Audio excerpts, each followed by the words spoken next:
Honesty, passion, experience. It's Timberwolves Explosion, hosted on the sportstuff.com. And now, your host, Paladino Joey.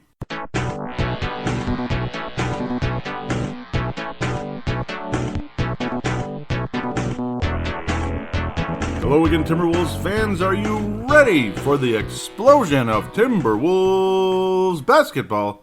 I am your host, Paladino Joey, or Joey Awajan. Timberwolves Explosion is available on thesportstuff.com, iTunes, Stitcher, and Double Twist. Welcome back to another Timberwolves Explosion episode here on a Friday morning, at least in my case. Thank you for joining me once again. Well, the Timberwolves went 2-2 this week. That's about what I predicted, but a little flip-flop. Timberwolves beat the Clippers in a spectacular game by Andrew Wiggins, and then lose to Portland. So a little flip-flop job, but as predicted, Andrew Wiggins had an awesome week. Except the Warriors game, but yeah, I don't know. Carl did great in the Warriors game. We'll talk about that. Of course, that's the fourth game. Probably the briefest game review there because, it's just the same old story. They hit 1 billion threes and we lost. Whatever, that's all it ever is. So spectacular. Andrew Wiggins, great week against Toronto and the Clippers, and even had put in a decent game against Portland, but became a shrinking violet in the second half, and that's kind of the way it went, unfortunately. So that's the case. Well, the Minnesota Timberwolves now have 2 All-Stars for the first time in a while, quite a while, since the 2014 where Sam Cassell and Kevin Garnett made the All-Star Club, back in the day where the Timberwolves made the playoffs for the last time, and the Wolves now the number 3 seed, and Kawhi Leonard is out of the picture for a while, so things looking bright for the Timberwolves. Karl Anthony Towns and Jimmy Butler on their way. No Jimmy Butler all week. Jimmy Butler had some pretty interesting stuff to say going into the weekend, and Andrew Wiggins definitely took it to heart, and apparently really showed what he could do. So very exciting in that sense. Let's listen to what Mr. Jimmy Butler had to say. That's winners. So you gotta have that. At this point, you're the best player in this team. Tips calls you an MVP caliber player. Are you the most talented? Who, me? Yeah. Hell no, Wigs is. Is he? Wigs is the most talented by far. Like, I see him do things, I'm just like, wow. Like, how? And the crazy part is, that was at 40%. Like, just think if you was at 80. Or what if you just go as hard as you can, 100? Wigs is easily the most talented person on this team. Will he get there? Yeah. What could you have done with that? I don't know. I don't even want to think about it because I don't got that. I can only be who I am. I'm not Wigs.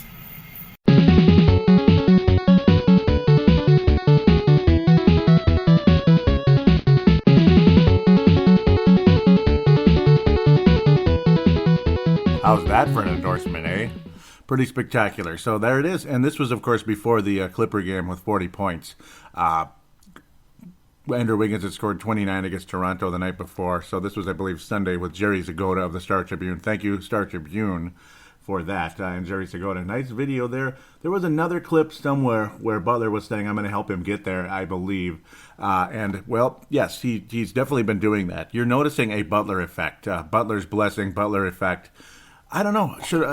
I'm debating back and forth what to call this episode. I've been calling it Butler's blessing. I may go back to the Butler effect because there was negative at the beginning. It seemed like players were kind of deferring to each other. Nobody seemed to be gaining much of a chemistry. It seemed like Wiggins' numbers were down, Towns' numbers were down, Butler's numbers were down, and the team wasn't doing so hot. The defense, this and that. Oh, you saw the defense take a dump this week. I bet nobody was under 100 points this week, including Toronto. Kyle Lowry went 8 bleep with a 40-point game, this and that. Blake Griffin had a huge game. Damian Lillard had a big game, and the Warriors, the whole big three, made about 19,000 three-pointers. Yeah, so the defense not the best. You got to see the Northern Lights jerseys against Toronto, which was fun, and the Aurora Borealis jerseys were very much in play and very much giving the Wolves a victory. Andrew Wiggins playing well against his hometown club there. In the Target Center, of course, Karl Anthony Towns leading the NBA in double-doubles. He's been downright awesome, about 40 on the season, 22 and 10 in this one. Just barely got it, but he got it. He got it. Andrew Wiggins showing that spin move, showing the dunks, posterizing players in the game, 29 points, 50% of his shots in there. In fact, slightly over that. Made all of his free throws. So, okay, the free throw percentage continues to climb during the course of the season. Now, after an awful month of January, where Andrew was at a dismal 55%, he's about 70 now. So, okay. Jeff Teague, a shrinking violet type performance. The last couple games here, terrible game against Toronto, at least offensively in the scoring category. Did manage to get 10 assists, but it helps when Andrew's cutting to the basket and making Jordan-esque type dunks on occasion. And a little bit of that Dominique Wilkins spin move, which I've missed very much during the course of time, when all you see is him settling for long twos rather than showing some of that aggressiveness. It's kind of a bummer where somebody has to be out, in Jimmy Butler's case, somebody who's slightly important to the offense with a sore knee all week. That you're going to see more aggressiveness than Wiggins. This needs to happen anyway. The positive is, well, like say somebody like Butler, who you think if in the past, somebody like that's out, you're screwed. You're going to go like 0-4, 1-3 if you're lucky during the course of a week like this. But you see some spectacular performances along the way. Carl and Andrew, especially Andrew, picking things up in a big way. At the shooting guard position, as you saw, Nemanja Bjelica start this week at the small forward position, and he did a good job. He did good. He's improved. He's starting to look like the Nemanja we saw at the beginning of the season, which, again, watch out that it's a contract year. You never know about that.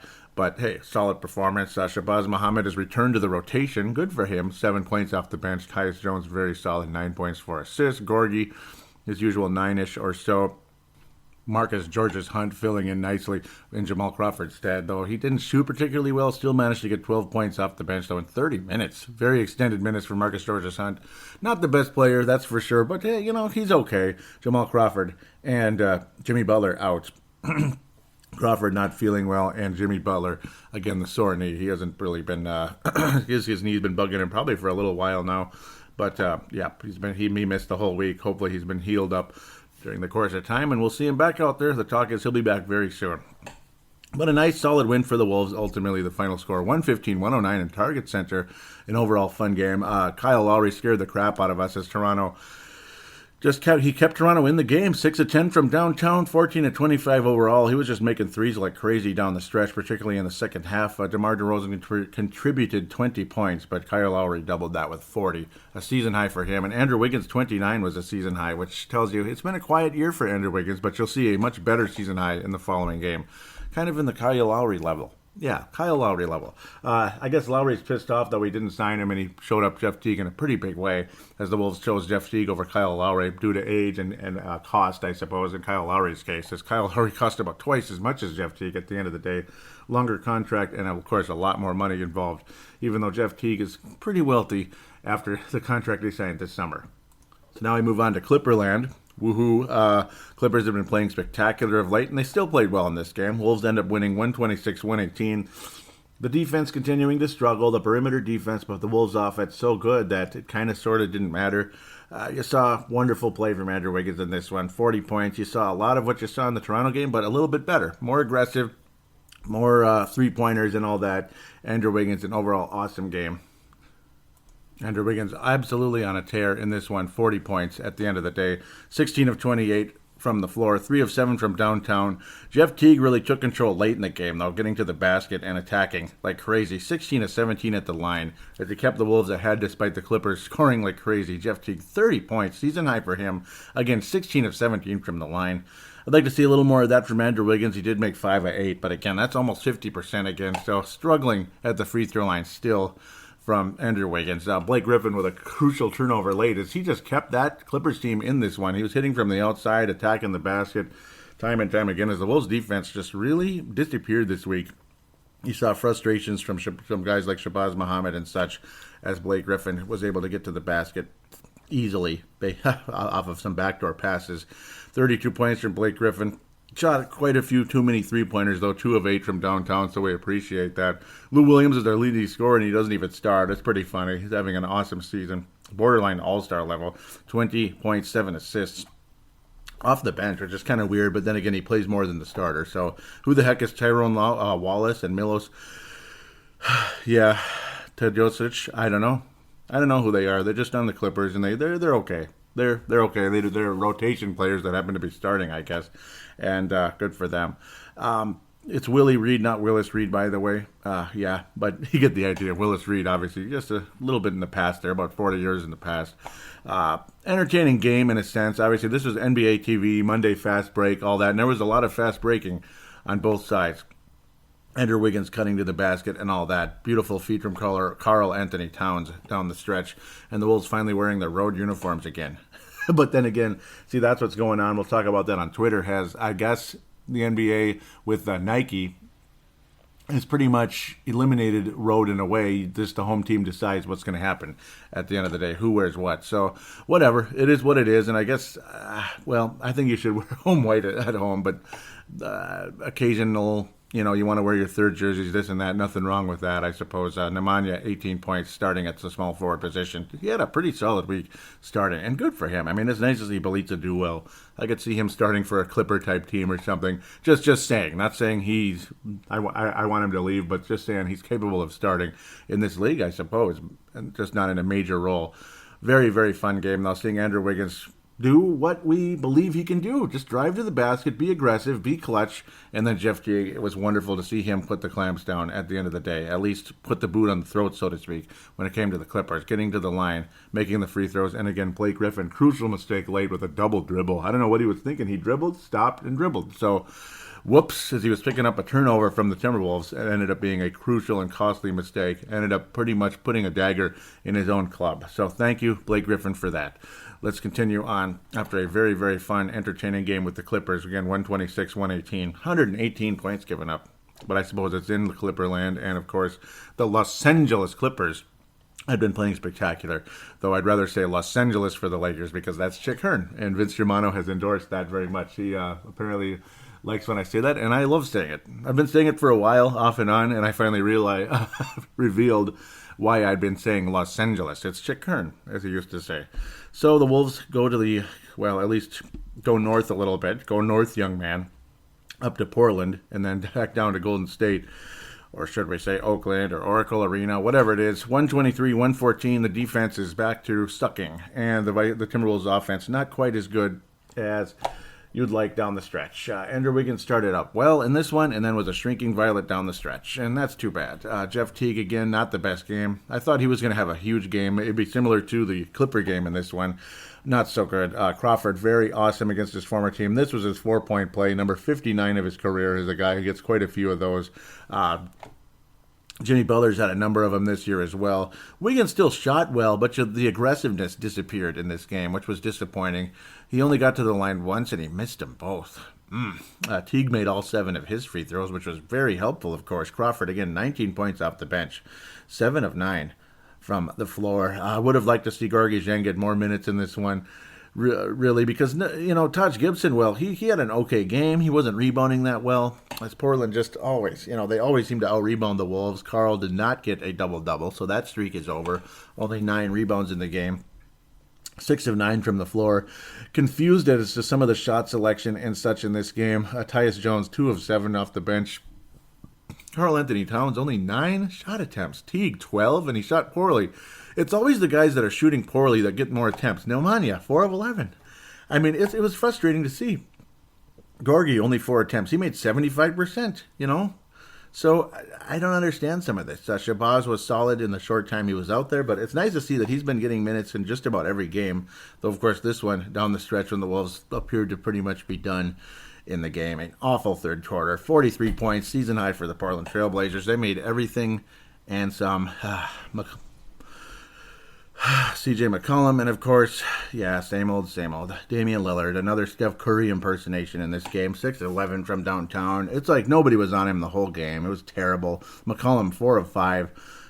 4 of 5 from downtown. Just brutal. 28 points. So big surprise here. The guys combined for 59 points in the game. Big surprise. These guys always torch the Timberwolves from downtown, though the Wolves' success rate over Portland has been a little better of late, but you got to figure they're going to lose one of the games in Blazerland, so hopefully the Wolves can rebound and end up still winning the series 3-1. They would have clinched it, but not yet. The Wolves still have a nice lead in the division, though, and in the NBA playoff seeding over the Blazers. So that's the good side of things, as the Wolves build a beautiful cushion between the two teams the last few weeks. So very helpful since the last time these two clubs played. Jimmy Butler, some spectacular performance in those. And, of course, Jeff Teague threw in a pretty good one. Decent game, kind of, but not really. At least he got to the free throw line, and that's kind of about it. Wiggins solid, but the defense awful down the stretch. And other guys in this game, like Karl Anthony Towns, Gorgie Zhang, could have been more field goal attempts from them. I don't know. But then again, the whole game you're running, trying to keep up with the Blazers as they're launching threes and nailing them time and time again. Yuck. So this was not the best game. 123-114, in a lot of ways a typical Wolves-Blazers game the last several years, at least since Damian Lillard's been there. And an even more typical one as we head to Oracle Arena on the 25th of January, of course 24th the night before, 22nd, Monday the 22nd against the Clippers, and the Sunday the 20th against Toronto, Saturday the 20th, pardon me, against Toronto. As of course we all know what happened to the Vikings on Sunday. Bad. Very bad. Worse than the Warriors game, I'd say. 126-113.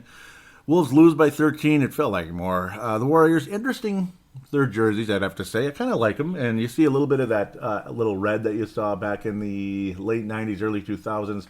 I didn't like the logo change at the time, back when, say, Joe Smith first was a rookie or second year with the Warriors, and Sprewell was in his final years there before he got in big trouble. You're seeing kind of a harken back to that jersey, as of course the current regular Warriors jerseys are harkening back to the good old days, like 80s and 90s, so to speak, when Tim Hardaway and many other players, Chris Mullin, were there in those days when things were pretty exciting for the Warriors, but they weren't winning a whole lot of championships or anything. They were just scoring a lot, kind of like this team. Weaker version, we'll say. But yeah, you're seeing that red stripe again that you saw late 90s, early 2000s, and that's about it. That's about the highlight of the game, I'd have to say for myself. Crawford had 21 points off the bench, to be fair. That's pretty solid and good, and he shot over 50%. Very sharp shooting night for Jamal Crawford coming back from injury and illness. Jeff Teague was okay too, 17-7, but again, the defense just non-existent, and the Warriors, they pass the ball around faster than anybody else, and they make every shot they shoot, and it's whatever. Karl Anthony Towns was the main positive in this one. 31-11. Wiggins almost non-existent, 4 of 18 from the floor. He was clanging everything. He'd kind of gone back to the old settle for stupid long 2-point shots. Did Karl Anthony Towns steal away the Alpha Wolf Award from Andrew Wiggins? We'll talk about that in a minute, but this was the kind of game where he could lose that type of award. 4 of 18, in a game when you need offense, you need something, you need aggressiveness, and you're not getting it. When the Wolves beat the Blazers, the Warriors, they attacked the basket, and that's not what happened in this game, other than Karl Anthony Towns, who did that mostly, but he played close to the basket a lot of the time. 1 of 5 from downtown, though, a bit too much for my liking. Again, whenever somebody's not making their threes, it seems like their attempts are higher, and it's frustrating. It's like they're trying to come out of the slump, but you're missing shots and giving the ball back to the other team, and yeah, oftentimes you might give up a fast break, and it's just, that's where the frustration sets in. When you're not shooting well from downtown and you keep forcing it up, it's just, even if it is just a catch and shoot, your shot's not falling. Come on, just stay close to the basket. Keep to what's working. And yeah, that's kind of what type of game this was, other than that Mrs. Lincoln, how was the play, as it was just three-pointer after three-pointer this entire game. I don't even want to talk about it anymore. I hate it. 21 of 37, 57% from downtown from the Warriors. They shot better from three-point range than their overall field goal percentage in the game, 54%. That's ridiculous. Almost as high as their freaking free throw percentage, which is only 60. The Warriors only attempted 15 free throws because they didn't draw a whole lot of contact. They're too open on the outside, and they're just taking the shot because that's their game. 6 of 9 from Durant from downtown, 5 of 9 from Steph Curry, Klay Thompson, an incredible 7 of 9. It's just like automatic. What the hell? Those are, Klay Thompson shoots threes better than Andrew Wiggins shoots free throws, at least against us. And yeah, and a lot of times it is like this. Now, of course, people don't average 7 of 9 from downtown, but it feels like it every time the Wolves play Klay Thompson. 9 of 13 overall from the floor. Just, the guy tortures us every time. Kevin Durant did get a triple-double. He managed to get 11 assists because, again, just swinging that ball around to the open man, which was often Steph Curry. Why is he open? Why is Klay Thompson open? Well, I guess that's just their offense. They're able to get up, and they're quick on their feet and all that. And, well, this kind of basketball could keep them around longer, which really sucks when you think about it. Because what did Terry Porter do when he got older? When he wasn't able to drive to the basket like he did in his days with the Portland Trailblazers? What kept Terry Porter going with the Spurs and the Heat. Catch and shoot threes. That's right. That's what kept him going for a long time. That's why Ray Allen played forever, because he relied more on the catch and shoot three rather than having to drive to the basket all the time. Durant did what he needed to, drive into the basket, but if you're able to hit those catch and shoot threes on this type of clip, these guys might play till they're 38 and still be good at it. So, this could be a long decade or so. I'm not looking forward to it at all, quite frankly, but I don't know. Guys get hurt sometimes and guys get bored. That's the one thing. Will these guys get complacent? I wouldn't be surprised. It's kind of ingrained into this generation. Guys get complacent pretty easy, but we'll see. We'll see just how hungry they are. Michael Jordan was hungry till the day he died, pretty much out there on the court. Now, he didn't die, but just say it, till he just flat couldn't play anymore because of his age and all that. Even though he kind of could play, he just didn't want to embarrass himself and get too old, like 43 years old, and he's like able to hardly able to get up and down the court anymore. So that's kind of what took place with Michael Jordan after his third comeback, which is kind of funny. But the Warriors did what they did. They won by 13, and it felt like more. It just, I don't know. The Wolves were able to hang in there because Karl Anthony Towns had 31 points in a very solid game, staying close to the basket, getting some offensive rebounds, 5 to be exact, and some putbacks, and some aggressive inside offense by Karl Anthony Towns, the All-Star for the Timberwolves. So let's read off the All-Star rosters here before I forget. I don't really want to forget. That would be disrespectful, wouldn't it? How the hell? Okay. But yes, so the coaches select the players, and then Steph Curry and LeBron James, which I guess are the two faces of the NBA these days, are the captains of the All-Star team. So it's a draft pool created from the coaches. The coaches select the players, so luckily, like which is how it should be, after the fans vote in the starters. And then there's a little draft between Curry and LeBron James. Kind of fun, and obviously these teams are rivals over the years, the last 5 years or so, 4 years. Karl Anthony Towns and Mr. Jimmy Butler, of course, selected by the coaches. So I'll read off the names. Team LeBron: LaMarcus Aldridge, Bradley Beal, DeMarcus Cousins, Anthony Davis. So he likes those Pelicans. That's a nice combination. Kevin Durant with LeBron. Kyrie Irving with LeBron. Kevin Love with LeBron. Okay, yep, and that's cool. Victor Oladipo making his first All-Star game. What a deserving player he has been this year. The Unicorn, Kristaps Porzingis, John Wall, and of course Russell Westbrook. Interesting team there. Team Stephen. So you notice neither Timberwolves was selected with LeBron James. Very interesting. The Greek Freak, Giannis. Yeah, let's just say Giannis. Jimmy Butler with Steph Curry. DeMar DeRozan, Joel Embiid. Draymond Green, big shocker, right? James Harden. That's going to be a rival going into the Western Conference more than likely, unless the Wolves have something to say about that in the second round. Al Horford. Yikes. Why is he in the All-Star game? I don't know. He's pretty mediocre, isn't he?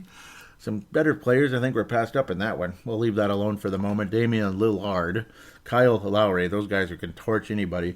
Klay Thompson, big shocker, right? Obviously. And Karl Anthony Towns. So thank you, Steph Curry, for taking both Timberwolves. That's cool, and they're on the same club. So that's going to be fun to watch. Even though I don't like the All-Star game very much, at least there'll be something to see if if I'm able to tune into it, do a work schedule or whatever it is.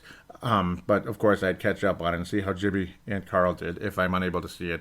And that's basically the only reason to watch it at the end of the day, because 2 Timberwolves are on the roster.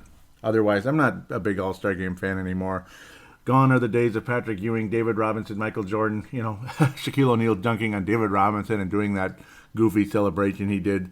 That was cool. It was fun. And when it was in San Antonio, it was just basically a bleep you to the Spurs at that moment when he did that, and it was kind of funny, and he drew a lot of boos from the San Antonio faithful there. So, understandable, but it is what it is, and of course, if you read Shaquille O'Neal's book and old stories and such, Shaquille O'Neal was not a fan of David Robinson for many, many years, because back when Shaq was a teenager, he was living in Texas at the time. Of course, he's a Army son with his dad. He grew up in Newark, New Jersey, but they were in Texas at that time.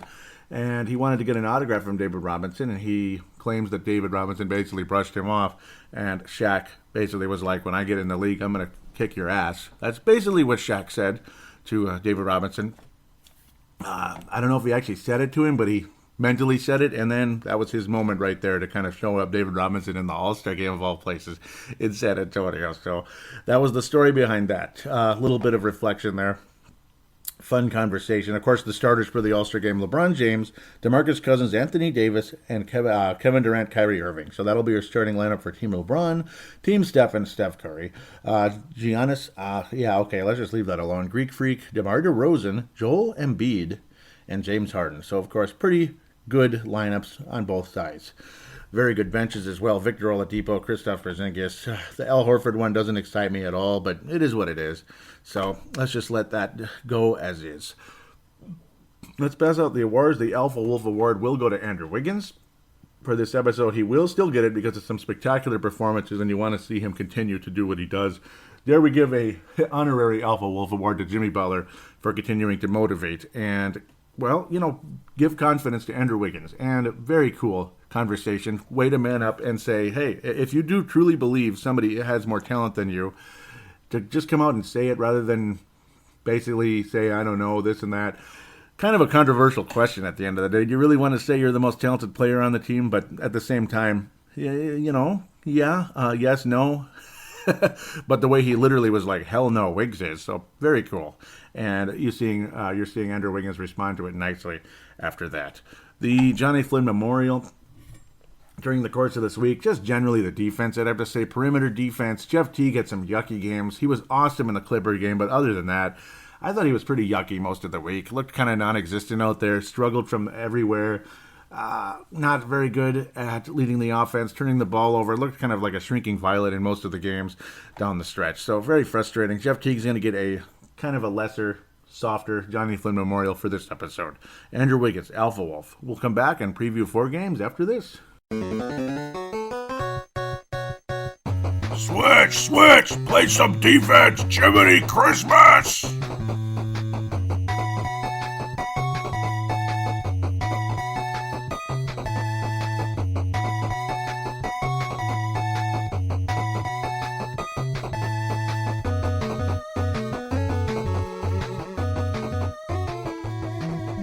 That was the censored version of Tom Thibodeau. Jiminy Christmas instead of the other 2 words there. You can kind of fill in the blank. 4 games to preview. Second segment, let's go. Minnesota Timberwolves host the Brooklyn Nets. This better be a win this time. Brooklyn Nets 8-30 on the season, 5th place in Atlanta Division. Saturday, the 27th of January. Almost done with January already. That's crazy. Yeah. This needs to be a win for the Wolves, of course. Brooklyn Nets, the Wolves lost to Brooklyn by a point. Frickin' Dinwiddie over there kicked our butts, 98-97. Okay, Dinwiddie, you're awesome. You're the best, combo guard, point guard in the NBA. I'm not going to talk crap about you, so now maybe we'll beat you this time. That's what I'm hoping for, I guess. Brooklyn Nets, 2 out of their last 5. They beat Detroit by a point, so they're good at those close games, I guess. Beat Miami by 6. Yeah, they lose to the Spurs by 5. They get beat pretty good by the Knicks, 119-104 most recently. And, of course, lost by a point to Oklahoma. So maybe I talked too soon. Wolves 2 out of their last 5 because of Portland and frickin' Golden State. And, of course, that Houston game was utter devastation. Don't think the Wolves are going to be beating Houston or Golden State in the playoffs, but maybe. I don't know. We can always hope. A lot of people didn't think the Cleveland Cavaliers would beat the Warriors in the finals that year either because the Warriors were stomping that club Christmas Day, the first 2 games of the finals, this and that. And, okay, enough. Brooklyn Nets, yeah, well, okay, Dinwiddie. Okay, I got to stop it. I'm not trying to be disrespectful. It just came out wrong, okay? Dinwiddie, you played great, and you're doing a good job, and it's a good story. So God bless you. I know they love you at the courtside as well, and good respect. The Courtside Podcast, of course, will be getting a major shout-out as we continue deeper into the show, particularly in the 3rd segment, which is fan interaction. 13.4, so Dinwiddie, yes, he's doing a good job at the point guard position. The team's been struggling. D'Angelo Russell cannot stay healthy. D'Angelo Russell is, I don't know. I mean, he was good in the little time he played, 15 games in the season. Dinwiddie's doing a good job, and I respect what he's able to accomplish. You got the Allen Crabs, you got the Trevor Bookers, you got this and that, but guys, oft injured. Jeremy Lin still only 1 game on the season. Rondé Hollis Jefferson has done all right during this time as well. Damari Carroll, again, used to be a major 3-point threat off the bench for teams like the Atlanta Hawks, and even started some games as well. About 35% from downtown, certainly not the numbers you saw before. This is a very winnable game, and let's take advantage of things. You lost by 1 point in Brooklyn, and the Wolves have struggled in Brooklyn pretty much since hell froze over twice, or I don't even know what to say. Just pretty much since dinosaurs roamed the earth, we've always struggled in Brooklyn, or at least since they moved there. I don't know why. Whatever. Andrew Wiggins often plays well against Brooklyn, and I would expect Andrew Wiggins to continue his decent scoring tread. Nice rebound from that Warriors game where he struggled mightily, 4 of 18 from the floor. I expect Andrew Wiggins to get back into the 25-point range. I think he will lead the Wolves in scoring unless somebody like Carl or Jimmy Butler goes off for 30-plus in this game. Carl, of course, this is the team that he grew up with. I'm sure he doesn't. You don't hear him talk about them very much. Of course, they were the New Jersey Nets. He is from New Jersey. Pardon me. At the end of the day, a la Shaquille O'Neal. So I don't know. Carl has had some good games against the Nets in the past. Andrew Wiggins has had some spectacular games against the Nets in the past. I'm expecting the Wolves to win this one by 8 points. Let's go with let's step out in good faith. The Wolves will keep the Nets under 100 points this time. Okay. Can we please do that? Let's go with a final score of 105-95. Minnesota keeps the Nets to 95 points. The defense rebounds after getting torched all week. Gimme, gimme, my name is Jimmy. Did get 30 points the last time around. Will Butler return for this game? The hope is yes. I saw him eating pretzels, smiling, having some fun the other night against the Portland Trail Blazers. Last night just saw some frustration from everybody. But I don't know. I'm hoping Jimmy Butler comes back. Talks are he's pretty much just about back, ready to roll again. But I think the leader will be Andrew Wiggins in this game. Let's move forward. I'm taking too long already. Atlanta Hawks. The Minnesota Timberwolves will head to Atlanta. Wolves' history in Atlanta had been bad until not too long ago. The Hawks stink really bad right now. 14-33. They're not the playoff team they were for quite a while there. Under their coach out of San Antonio there. The Wolves should win this game, right? I mean, it's a road game and all that, and the Wolves have struggled there, but the Hawks are not good anymore. And, of course, Mike Budenholzer is the name of that. The coach of Atlanta, of course, came out of the San Antonio coaching tree under Greg Popovich. Yeah, I mean, he's had some major success for the Hawks pretty much since he got there until this year. Of course, players leaving and struggling. And, of course, I love the logo. I love the old meets new jersey. I love it very much. Dennis Strader definitely has, the team has pretty much been handed over to him. He's doing a good job in spite of the fact there's not a whole lot of help right now. I mean, Taurean Prince, hardly anybody knows who that is. When you see T. Prince, you think Tayshaun Prince. Luke Babbitt, of course, the cast-off from the Wolves of the late first round years ago over to the Portland Trail Blazers in that stupid Markel Webster trade. He makes threes, a little catch and shoot action, but that's about it. Still managing only about 16 minutes a game or so. John Collins, I mean, these are names that are not household names, folks. I mean, Ken Bazemore, okay, he was good for the Lakers for a little while there. Good rotation guy, but, he's making his threes about 38%, but there's not a whole lot to talk about with the Atlanta Hawks, and there's really no excuse for the Wolves to lose this game, as far as I'm concerned. But the Hawks have won 3 out of their last 4. They beat the Spurs, of course, Budenholzer's last team. They beat the Pelicans. Wow, these are both home games for the Hawks. The Hawks do play well at home, historically. They won all their home games in this, all their wins were at home in this stretch. They've had a 5-game homestand. They'll head to Charlotte and then host Washington and Minnesota in the coming days. Of course, Charlotte-Washington is a back-to-back, so Charlotte and then over to Washington right away after that. But that's not much of a travel for that. The Hawks got beat pretty soundly by Toronto, but that's pretty common. Ricky Rubio's Utah Jazz pounded by 14 from the Hawks, so that's interesting how that turned out. Can't imagine Rubio's all that happy with the Jazz dropping as far as they have this season. But it is what it is, I mean, I can't feel sorry for anybody at this point. This is the first game out of the obvious 2-game series with all the Eastern Conference teams. Monday, the 29th of January, the Wolves wrap up the series in Target Center on March the 28th, pretty much the end of March there. This is you got to win this game, right? Please win this game. I know the Hawks are better on the road or at home and all that. The Wolves' road record has been halfway decent. They're better at home, generally speaking. I'm going to pick a win for the Wolves. I mean, you have to win this game. Jimmy Butler, I hope he's back. I don't know where to go with this one. Butler, Wiggins, who's going to step up? I expect a nice game out of Taj Gibson. I got a feeling, of course, Jeff Teague coming back to Atlanta. Jeff Teague, I'm looking for him to have a nice 20-point, 10-assist type of game. One of those, maybe get to the free throw line double digits, that type of thing. 9 out of 10, 10 out of 10, 11 out of 12 from the free throw line. But a 20-point double-digit assist type of game, I believe, from Jeff Teague. I think he'll be the overall best player. It'll be a nice little mano-a-mano with Dennis Schrader, who is the best player on the Hawks, but he's a bit erratic. Takes a good amount of three-point attempts, but his three-point shooting has not been that good. Certainly awesome at the free throw line, though. And that's obviously, if the Hawks win the game, it's be because Dennis Schrader went off. And that's pretty much all there is to it. Or, of course, Kent Bazemore or Torian Prince or even Marco Bellinelli gets hot from the outside. That's the hope for the Hawks. Other than that, the Wolves need to win this game. They're clearly the better team. And that's pretty much the end of the story for me. The Hawks tend to score points. They're inconsistent, hot, cold a bit, but they're scoring. Only 93 against Toronto. Of course, a good defensive team. Creamed by Chicago. Wow. Chris Dunn and Zach LaVine there. Only 97 points in that one. The Hawks' offense is kind of all over the place. Boy. I'm going to go with the final score. Minnesota's going to win this game. It's going to be kind of one of those annoying close games, like 106-105, one of those. And it'll kind of come down to the wire. Game-winning shot, game-winning play. Maybe Jeff Teague sinking a couple free throws, something like that. Or Jimmy Butler drawing a big foul down the stretch if he's available for this game. And I hope he would be by this point.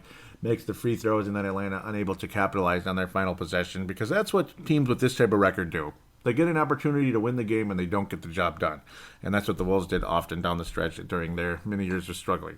So Minnesota wins 106-105. Jeff Teague will be one of the main reasons the Wolves win the game, in my humble opinion. As we want to semi-quickly move on here, we wrap up the month against the Toronto Raptors. Andrew Wiggins returning home again on the 30th of January. This is a back-to-back situation. This reeks of a loss. I don't think the Wolves are going to beat the Toronto Raptors on the road. The Wolves have always struggled in Toronto. The Wolves have always struggled in Atlanta. I mean, I hope this isn't a little two-game losing streak here between these two. Minnesota starts the month of February with Milwaukee in a second with a different coach and a strange situation going on there. I don't think the Wolves win this game, bottom line. I mean, I wouldn't be surprised if the Wolves don't get to 100 points. Maybe they will. Kyle Lowry, I think, is too much. Obviously, DeMar DeRozan has been spectacular at home, generally speaking. Toronto is 3 out of their last 5. They've beaten Detroit. They've beaten the Spurs. They've beaten the Hawks recently. Of course, they lost to Minnesota and Philadelphia during the 5-game stretch. Both cases giving up quite a bit of points, 117 to Philly, 115 to Minnesota. Toronto generally likes to keep teams under 100 points. They generally do. The defense is pretty sound there in Toronto, but they have a couple of icky games like the Wolves one and Philadelphia. I kind of think we're going to get into the low 100s in this game, but I think Toronto's going to be too much. I expect just scorching the net. Of course, DeMar DeRozan attacking the basket, but Kyle Lowry is going to continue his tear from downtown. He's shooting about 40%, and Kyle Lowry certainly has been on a bit of a revenge tour here when it comes to the Wolves passing on him. At least that's what I'm getting from it. And, of course, the defense from Jeff Teague, non-existent. I expect not a good game from Teague. I expect a very solid game from Wiggins, hopefully upper 20s, low 30s. He will lead the Wolves in scoring again. I hope. I think he can. I believe it. I'm expecting a 29-ish point game from Andrew Wiggins.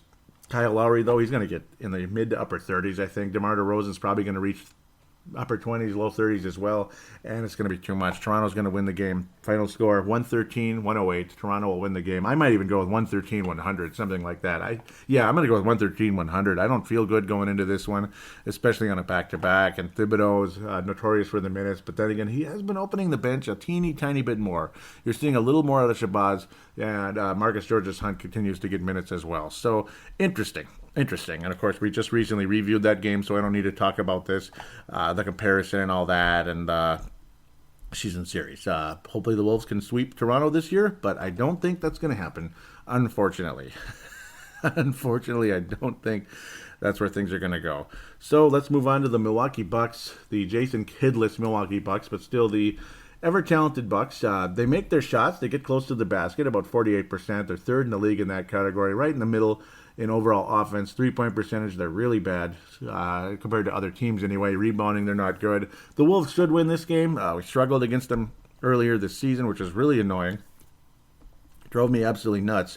This is in Target Center, February the 1st. We open up the new month and all that good stuff, and the sunlight continues to grow. Of course, the sun rises earlier and sets later. I love this time of year when you get more and more and more and more sunlight. You feel a little more energy every day because of it, as long as there is sunlight and there isn't clouds covering. That's what's nice about February. The sunlight explodes. The Wolves were starting well against the Bucks back on the 28th, and then things did not finish well, 102-96.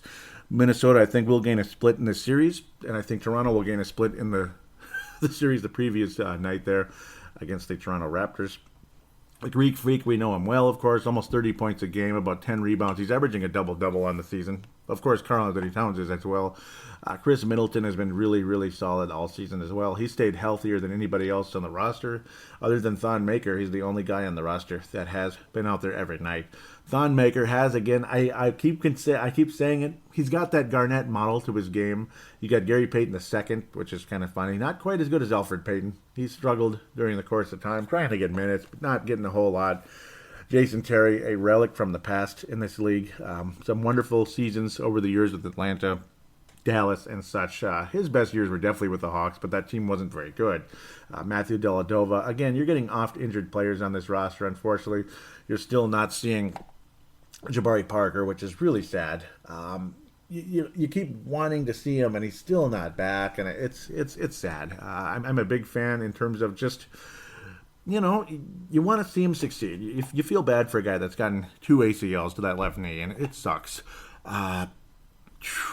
Most recent game, the Phoenix Suns, the Bucks beat the Suns by 4 points. Jason Kidd fired right after that. Washington, actually that was after the Philly game, they fired Kidd, and then the Bucks beat the Suns at home. They beat Washington by 9 points, but other than that, they lose to Miami pretty badly. Lose to Miami again in a closer game. Only 79 points in Miami, though, the night before. That Sixers game, terrible. 22-point loss to Philadelphia. Philadelphia is good, but they're not that good. They're only like a 500 team, about the same record as the Bucks. So, seriously, no excuses there. I do expect the Wolves to win the game. Eric Bledsoe was deadly last time around, kicked our butts. He just pretty much gotten there. Now he's got 36 games in hand on the season, about 18 points a game. Eric Bledsoe, definitely a threat. Obviously, the Greek Freak is what he is. I always like to see what Thon Maker can do out there. Still not providing a whole lot, but again, he's got a little, he's got time. He's still super young. It's only his second year. He's 20 years old, 21 years old, and a little bulking up to do. So we'll see what happens with Thon Maker and such. I think the Wolves will win the game. It's going to be a little bit better, 108-100, I think. Leading scorer for this one, Karl-Anthony Towns, I think will take it to the Bucks inside game. For me, there's no excuse for the Wolves to lose this game. You have a couple of guys who can hit from the outside, like Tony Snell. Chris Middleton can hit sometimes. Bledsoe, sometimes not. He's hot and cold from downtown. Brogdon, obviously a decent player from downtown as well, about 40%. But again, I think the Wolves win by 8, and the leading scorer will be Karl-Anthony Towns. I think he's going to get upper 20s.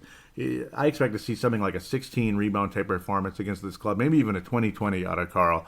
But he will be the best player in this game, and the Wolves will roll over the Bucks, at least by 8.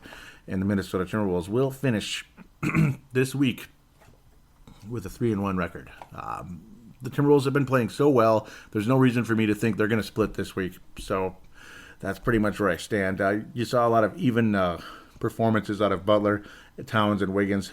Hopefully Wiggins can get into those 20s again, but for me, it's Karl-Anthony Towns. I think he's going to have a big, big night against the Bucks, in my humble opinion.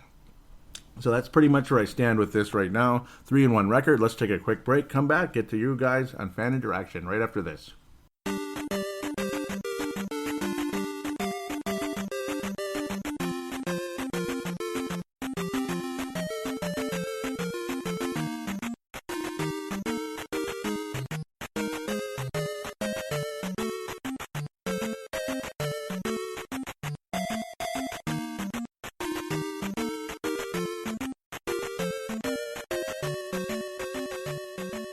And we are back here on Timberwolves Explosion Fan Interaction segment number 3. Let's get to it right away. At Wolves Explosion is the Twitter account. As there was a question asked by Leland about what will the Wolves do as we head towards the trade deadline and such. A lot of people seem to think that the Wolves will stand pat, this and that, because Tom Thibodeau doesn't tend to make big moves this time of year. Brandon Scheck says, Kemba Walker, get Teague out of here. That's what he'd like to see happen. So we'll continue here. A lot of people agreeing with what John Mayer said, basically that Thibodeau won't do anything, this and that. And that's just Thibodeau's style, and that the Wolves don't really need to do anything. I'm not against standing pat. Obviously, the team is doing a great job. So I was just throwing out Nerlens Noel's name because it's a possibility at some point. Who knows? But I would hate to see Gorgui Dieng go because that's pretty much where things would have to head in that direction. You can't keep all three, Taj Gibson, Gorgui Dieng, and Nerlens Noel on the roster. So somebody would have to go in that trade, of course, just to obviously even out the roster. Tanae Brown, Levi Brown, and Vince Germano all retweeted the most recent show. Thank you very much. I was saying all the hundreds are back. I was asking a question about what's going on with the jerseys, the home away thing. I was saying, why is the NBA suddenly becoming road white? This is weird. The home teams are always wearing the darker jerseys now. Is this permanent? Anyone? Is this like hockey in the NFL, or what's the deal? Vince Germano says, not sure what's going on, mate. And of course, Vince Germano out of Melbourne, Australia. There were some others here, and I'm not understanding where they went. That's kind of weird. I saw them, and it's not showing them. That's irritating. I believe the other one was, it's Tanae Brown saying, Wolves are wearing the green jerseys 6 times at home this year. I think they wear them on Saturdays. Yeah, and it seems to be the case. Tanae says, I wonder if it's something to do with Nike having the jerseys rights now. And yes, that is pretty much what turned out, as Mr. Tanae posting the link here from SB Nation. As I was saying earlier, as such, it's more of ever since teams went to Nike, the whole jerseys, that the NBA is ditching the traditional home and away uniform. So basically, and now with the possible 4 different jerseys and all that, you got, of course, the Wolves, the white jerseys, which some people say looks like a sailor's wife uniform. That's what Marcus the Forecaster said. Then you got the navy blue ones, which is also navy colors, but I like it. And of course the Aurora Borealis. What'll be the third jersey? Will it be black? Will it be gray? Will it be this? Will it be that? I believe it's going to be gray, which isn't that exciting. Vince Germano says, why mess with tradition? Sucks. Tanae says, I'm assuming it would be to do with marketing for Nike. Otherwise, it doesn't really make sense. And Vince Germano says, I hear you, mate. Always comes down to coins with these massive companies. And yes, it does. I was saying I can't say I'm a fan of the idea, but that's the NBA these days. They do a lot of things I don't like. Yeah. So that's the Twitter account, again, at Wolves Explosion, because Timberwolves Explosion does not fit. So that's pretty much the way to go there. We'll give a quick shout out to Flips Army, the Flips Army page on Facebook. Look that up, in-game threads, post-game conversation, any type of NBA talk, this and that. Oh, look at this Karl Anthony Towns jersey I got, all that kind of stuff. So it kind of is a very fun page to join indeed, and a lot of you have joined it. Continue to join it. Trevor Wickerin, the founder of that page, kind enough to allow me to post links to Timberwolves Explosion on that page. So I'm much obliged to give a shout out and encourage you to join it. So now the Timberwolves Explosion Facebook page is facebook.com/Timberwolves Explosion, because this time it does fit. All this information will be in the show description as we continue semi-quickly here. See if there's any comments on the most recent post. Nope. So now we move on. I was saying Jimmy Butler and Karl Anthony Towns selected as All-Star reserves. Finally, somebody's in there again. No comments, but there'll be something else somewhere. Visitor posts. Let's quickly move over there. There will be a few. Vince Germano of the Courtside Podcast says, if possible, mate, could you give us a review of Marcus George's next stroke, please? Yes, sir. Well, to me, he does not flash. He does not stand out, but he doesn't hurt you. His defense is okay. His shooting is adequate. He's got some athleticism. He's a bit multifaceted, but again, he doesn't really stand out. Who do you compare him to? Like a Damian Wilkins with more muscle? I know some of you might be laughing at that. Some of you might think that's a good comparison. A more reserved Shabazz Muhammad. What was the guy the Wolves had on the roster not that long ago? Glenn Robinson Jr., kind of like him, but better. Like a better Glenn Robinson Jr. I believe that's what we had. Where nothing really stands out, but he's okay at this, okay at that. He's good enough to be on an NBA roster, that type of thing. But again, does he flash? No. Nothing really stands out about him that I'm like, wow. But again, he doesn't get you hurt, and he belongs. It's like that. He's not missing easy layups. He's not getting his ass kicked defensively. He's not taking stupid shots. He's not dribbling off his foot. So he's just okay. That's kind of that's my review of Marcus Georges-Hunt. Is that okay from my assessment?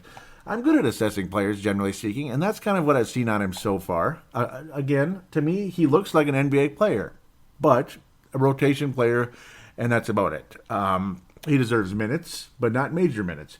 If he's starting for you, I think you're in trouble. He would be kind of he'd be one of those guys who gets, if he starts, he'd be kind of like what you're getting on the Hawks, Bucks right now, where a guy might be getting 8 points, 5 rebounds, 4 rebounds, this type of thing. Maybe 5, 6 rebounds, a few free throws, halfway decent field goal percentage. If he stays close to the basket, I think he's all right. But again, he doesn't have blazing speed. He doesn't have leap out of the gym athleticism, but he's athletic enough to belong in the league. Absolutely. He doesn't look like, Myers Leonard out there either. He's not just a nobody. So he's got some talent, obviously. So continue. Vince Germano, I appreciate this contribution. I love these kind of questions. This is fun. I like sitting down and analyzing individual players. Thank you for that, Vince. Again, Courtside Podcast, fantastic show. I'll continue to give that a shout out forever on the sportstuff.com. No, they have their own network forming there, the Courtside Network on iTunes. Do check out the show. All the shows are on iTunes, and of course Podbean also. There will be premium shows on there. All the free shows, as we call them. Free shows are always there. But then there's the one-year subscription, $20 a year for premium shows on Podbean. Podbean is available on all smart devices.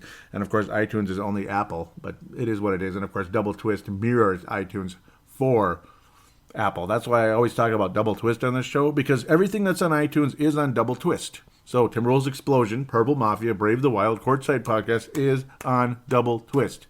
If it's on iTunes, it's on Double Twist. It's the whole RSS feed connects to iTunes, and you're good to go. And you don't have to do anything. Just download it and look up the show, subscribe, and bada bing, bada boom. Doesn't cost you a penny for Double Twist. So that's why I talk about Double Twist all the time for Android devices.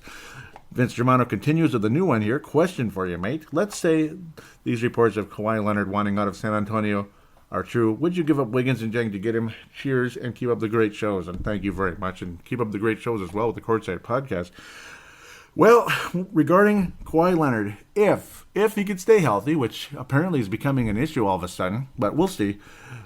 I was saying absolutely, because Kawhi Leonard is a franchise-changing player when healthy. I mean, Andrew Wiggins had a nice week, but then he had 4 of 18 against Golden State. Kawhi Leonard last year, time and time again, and yes, it's last year, this and that, but he's young enough where it doesn't matter. This isn't the NFL, where me and Vince had a conversation about the Vikings, where he kept saying, oh, they'll be back next year, they'll be right in it next year. The NFL doesn't always work that way.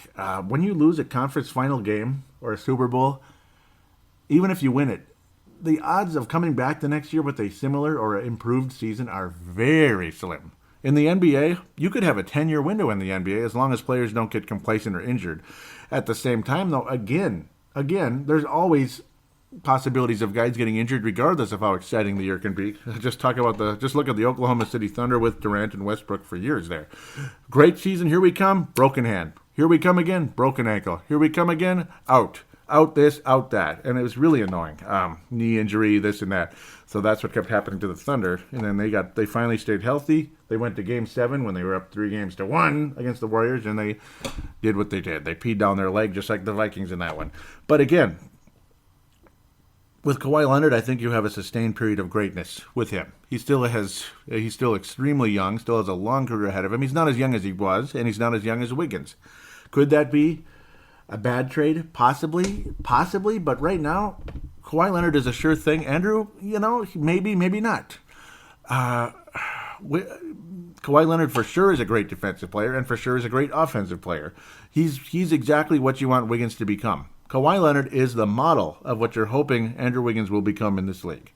Yes, I would make the trade. I would hate to see Gorgui Dieng go, but I suppose you can make other trades or free agency to bring in another power forward in the offseason or around the trade deadline, Nerlens Noel, this and that.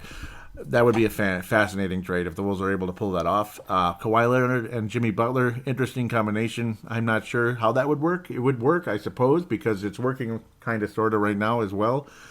Not sure what would happen, but if the chemistry was able to gel with Kawhi Leonard, Jimmy Butler, Karl Anthony Towns, I mean, well, get your parade routes ready. As long as guys stay healthy, this team could beat the Warriors with Kawhi Leonard, Karl Anthony Towns, and Jimmy Butler. I think they could beat the Warriors. I do. And the ultimate goal is to win a championship. Can Andrew Wiggins turn into Kawhi Leonard someday? It's possible, but not yet. We don't see it yet. We're not seeing the signs of that just yet. Now, the final comment on the Facebook page from Vince Germano. Fantastic contribution this week. You get a platinum-laced gold star for this week, Vince Germano. Of course, Tanae Brown, always a good contributor as well. An interesting conversation with the whole Nike and the NBA jersey situation there. 4 jerseys per team, very interesting. I did like what Golden State had last night. That was cool. You know what? Good uniforms. I did not like those red striped uniforms. Obviously they're the gold color with the blue, kind of a darker blue, not the classic royal blue that the Warriors have. Generally on their older / old meets new uniforms of the city, this and that. But it was a darker blue with the kind of obviously like red stripes, red kind of lacing, whatever, on the jerseys back in the late 90s, early 2000s. I didn't like those, but these I did. These were good. They did a hell of a job on them, I think. So, well done. Continue. Final comment of the show from Vince Germano says, love what Wiggins is producing with Butler out. Kind of makes me think I'm on the right track with the Butler effect. Yeah, because there's two sides of it, of course. Is Butler stunting Wiggins, this and that. Then there's the other side, is Butler motivating Wiggins. I think yes, because you're seeing better defense out of Wiggins. You saw a spectacular block, of course, a LeBron James-style block during the course of this week as well, off the glass against the Clippers. That was awesome. Awesome in that 40-point game. He had a LeBron James-type performance, did Andrew Wiggins. Want to see him continue to bulk up and such. Obviously, Kawhi Leonard bulked up, and look at him, that type of situation. Fascinating conversation there. I like what Butler has done in terms of motivating Wiggins and getting him stronger. But, of course, again, taking the ball away, this and that, taking the ball out of Wiggins' hands tends to change things. Wiggins, just stop being a shrinking violet. Continue those spin moves. Continue attacking the basket. Just because Butler's on the court does not mean you can't do that. It's not against the rules. And if it is, what the hell are you doing out there, Coach Thibodeau and Butler? If that is what's happening, whoa.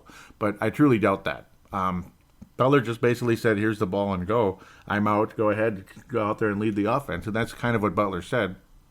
I don't think Butler's really taking the ball away from Wiggins as much as some may think, but possibly.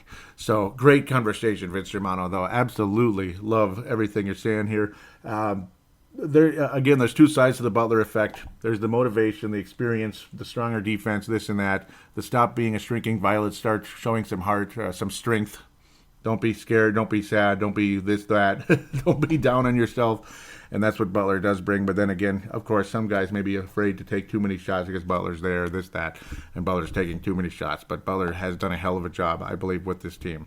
So the title of this show is Butler's Blessing, because Butler did pass the blessing on to Andrew Wiggins. So there it is. Thank you again for joining the show. Get to the phone lines, 209-736-7877, 209-736-7877. It is a voicemail. Do treat it as such. Mention you're calling in for Timberwolves Explosion. Do your statement, shout-out, comment, question, and opine. It is a voicemail, so it's a 3-minute limit, this and that. The Call Now button is on the Facebook page. It goes through the same phone line. So as long as you're on some type of data or internet connection, you'll get through. No long distance, this and that. Of course, long distance has become a thing of the past.